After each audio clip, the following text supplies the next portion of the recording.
Who takes the loss? A structural framework for shorting the AI investment cycle. This presentation examines a structural shift currently taking place within the artificial intelligence investment cycle. The central argument is straightforward. Artificial intelligence itself is not being questioned. Rather, the investment assumptions surrounding artificial intelligence are beginning to change. For several years, investors rewarded businesses primarily for expanding capacity. Today, the market is increasingly rewarding businesses that demonstrate capital efficiency and measurable economic returns. The purpose of this framework is therefore to identify where financial pressure is likely to accumulate as the investment cycle matures and where capital is likely to migrate as market conditions evolve. Section 1, Executive Summary. The AI investment cycle is entering what the framework describes as its structural liquidation phase. Hyperscaler capital expenditure, now exceeding $200 billion annually, has become increasingly disconnected from the pace at which end-user software monetization is developing. As financing conditions tighten under a prolonged period of restrictive Federal Reserve policy, together with elevated long-term Treasury yields, businesses supplying the physical infrastructure of artificial intelligence face increasing pressure. This pressure is expected to manifest through valuation compression, weaker earnings revisions, and greater investor scrutiny. The framework therefore argues that the market is beginning to transition from rewarding infrastructure expansion toward rewarding economic productivity. Section 2, Pinpoint Position. The central investment thesis is as follows. Maintain a bearish position toward mid-tier AI hardware suppliers, memory manufacturers, and leveraged data center infrastructure providers whose business models remain heavily dependent upon continued hyperscaler capital expenditure. Conversely, maintain a constructive position toward cash-rich consumer platforms and businesses capable of generating durable free cash flow, particularly those insulated from slowing infrastructure investment. The underlying reasoning is that the first phase of the AI boom represented an unprecedented supply-side build-out. Hyperscalers absorbed the initial capital burden. However, many secondary suppliers, including custom ASIC designers, high-bandwidth memory producers, and thermal infrastructure vendors, are presently valued on the assumption that exceptionally high revenue growth will continue indefinitely. Should hyperscalers increasingly prioritize capital preservation and internal chip development, those suppliers become exposed to inventory accumulation and margin compression. The framework therefore argues that the investment question is no longer whether artificial intelligence succeeds. The more important question is where the financial returns ultimately accumulate once the industry moves beyond infrastructure construction. Section 3, Contextual Cloud. The next exhibit compares the prevailing market narrative with the alternative interpretation proposed by this framework. The table is divided into two columns. The left-hand column summarizes the current consensus. The right-hand column presents the competing structural interpretation. The first comparison concerns hyperscaler capital expenditure. The consensus view assumes that the balance sheets of the major technology companies will continue financing annual infrastructure spending exceeding $250 billion in pursuit of artificial general intelligence. The alternative view emphasizes the growing constraints imposed by rising debt issuance costs and declining free cash flow yields relative to United States 10-year Treasury securities. Under this interpretation, continued capital expenditure becomes increasingly difficult to justify. The second comparison concerns software monetization. The prevailing expectation is that enterprise copilots and consumer AI agents will generate hundreds of billions of dollars in recurring high-margin revenue over the coming years. The framework acknowledges that outcome as possible, but notes that enterprise conversion rates remain modest, while software gross margins continue experiencing pressure from elevated inference costs. The third comparison concerns infrastructure pricing power. The optimistic view argues that shortages of power, memory, and cooling systems allow suppliers to sustain unusually high margins. The alternative interpretation suggests those shortages are already beginning to ease. As additional semiconductor fabrication capacity and memory production enter the market, lead times shorten and excess capacity gradually replaces scarcity. Taken together, these comparisons establish the central debate. The issue is not whether artificial intelligence has a future. The issue is whether current market valuations already discount an exceptionally optimistic future. Section 4. What changed? The following section identifies the specific developments that have altered the investment landscape. First, earnings reports from major hyperscalers increasingly reveal depreciation expense reducing operating margins. Second, United States 30-year Treasury yields moving above 5% have materially increased the cost of capital for long-duration investment projects. Third, continued expansion by Chinese semiconductor manufacturers, together with the development of alternative memory architectures, introduces increasing competitive pressure into what had previously been an exceptionally constrained market. Finally, futures markets and prediction markets increasingly indicate that expectations for Federal Reserve rate cuts have moderated substantially. Higher policy rates therefore appear likely to persist for longer than investors previously anticipated. Viewed collectively, these developments signal a transition away from an environment dominated by abundant capital toward one requiring considerably greater capital discipline. Section 5. Transmission mechanism. The next diagram illustrates the logical sequence through which these macroeconomic developments propagate across the AI investment ecosystem. The process begins with elevated sovereign bond yields arising from fiscal dominance. Higher sovereign yields increase the cost of capital faced by hyperscalers. Higher financing costs encourage management teams and investors to reassess capital expenditure plans. That reassessment leads to rationalization of infrastructure investment and cancellation of duplicate chip orders. Reduced infrastructure investment subsequently weakens revenues and compresses margins among second-tier hardware suppliers. Finally, those deteriorating fundamentals result in a multi-quarter repricing of artificial intelligence infrastructure businesses. This diagram represents the core analytical engine of the framework. It demonstrates that the anticipated repricing is not driven by technological failure. Rather, it is the consequence of changing financing conditions working their way systematically through the capital investment chain. At this stage of the analysis, the macroeconomic transmission mechanism has been established. The remaining question is considerably more practical. Once financial pressure begins moving through the investment ecosystem, which businesses are positioned to absorb that pressure, and which businesses are positioned to benefit from it? This content is brought to you by Bobby Giggs. Promote your brand here and reach a wide audience across platforms like YouTube, Instagram, and Facebook. Follow the links in the description to get started. Who takes the loss? A structural framework for shorting the AI investment cycle. Having established the macroeconomic transmission mechanism, the presentation now turns to its practical implications. The central question is no longer whether capital expenditure slows. The question becomes where the financial consequences of that slowdown are most likely to accumulate. This section identifies the principal areas of vulnerability, followed by the businesses and sectors that may benefit if the framework proves correct. Section 6. Who takes the loss? The next table identifies 4 segments considered most exposed to a structural repricing.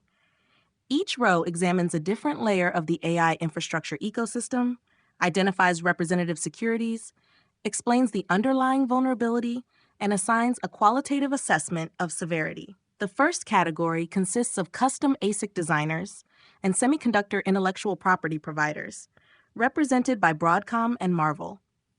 Their exposure arises from the possibility that hyperscalers increasingly internalize silicon design or postpone future tapeouts as capital expenditure becomes more disciplined.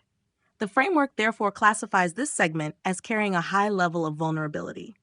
The second category comprises high-bandwidth memory suppliers, represented by SK Hynix and Micron. These businesses currently benefit from constrained supply and premium pricing. However, if manufacturing capacity expands faster than data center deployment, pricing power may erode and inventories may accumulate. For that reason, this segment receives the highest severity assessment within the framework. The third category encompasses power infrastructure and thermal management providers, represented by Vertiv and Eaton. Many of these businesses currently trade at valuation multiples approaching 35 times forward enterprise value to EBITDA. Those valuations assume an uninterrupted expansion in data center construction. Should construction schedules moderate, even temporarily, valuation multiples may compress significantly. Accordingly, this segment is assessed as carrying high vulnerability. The final category consists of legacy foundries and subscale fabrication businesses, represented by Intel. These companies continue supporting substantial fixed capital expenditure while competing for a progressively smaller share of the industry's highest margin opportunities. Absent meaningful gains in market share or manufacturing leadership, their fixed cost structures become increasingly difficult to support. Within this framework, that exposure is classified as critical. Section 7. Who benefits? The following table shifts attention from potential losers toward potential beneficiaries. The framework argues that capital does not disappear. Rather, it rotates toward businesses capable of generating durable economic returns from infrastructure that has already been constructed. The first category consists of consumer device leaders, represented by Apple. These businesses monetize artificial intelligence directly at the device level while avoiding much of the ongoing cloud inference expense carried by infrastructure providers. Their substantial cash reserves also reduce sensitivity to higher financing costs.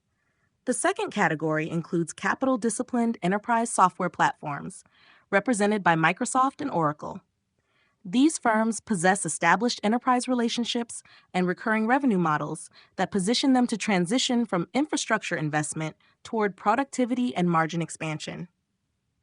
The final category consists of defensive, non-technology cash-generating businesses, represented by selected consumer staples and utility sectors. These businesses may benefit from capital rotating away from high-duration growth assets toward companies with stable earnings and dependable cash generation.